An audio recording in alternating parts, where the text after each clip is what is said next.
Hi అండి. నమస్తే. ఈరోజు ఒక టాపిక్ చెప్పాలనుకుంటున్నానండి.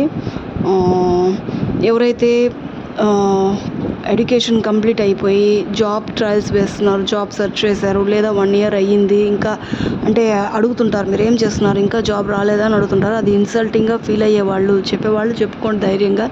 ఇన్సల్టింగ్గా ఫీల్ అయ్యే వాళ్ళకి కాలర్ ఎగరేసే ఇది చెప్తానండి, న్యూస్ చెప్తాను. అంటే నేనేమైతే మాత్రం యూట్యూబ్ పేరు అని చెప్పుకుంటానండి. ఇన్ఫ్లుయెన్సర్కే ఇన్కమ్ ఇచ్చేదాన్ని పేరునే చెప్పుకుంటామండి మనం. లేకపోతే యూట్యూబర్కి పేర్స్ అనేవాళ్ళు ఉండరు.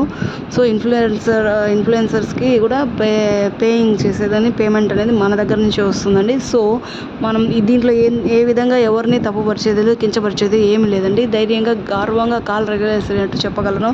అసలే నేనేదో లోకజ్ఞానం తక్కువ, నేను అట్లని ఎవరిని, నాకు సబ్స్క్రైబర్స్ అనేవాళ్ళు తక్కువ. సో నేను ఎవరిని అడిగేది లేదు. మైట్ బీ నేను మాత్రం కొంచెం బాధపడతాను. అట్లా వచ్చినదా ఈ ఆలోచన. ఎందుకని చెప్పుకోకూడదు నేను యూట్యూబ్ పేరు అని చెప్పని.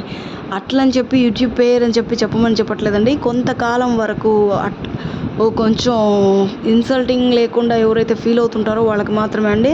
ఖచ్చితంగా గురి పెట్టండి, అనుకున్న లక్ష్యం సాధించండి. అప్పటి వరకు మాత్రం యూట్యూబ్ పేరు అని చెప్పుకోవడంలో తప్పే లేదండి. Thank you very much.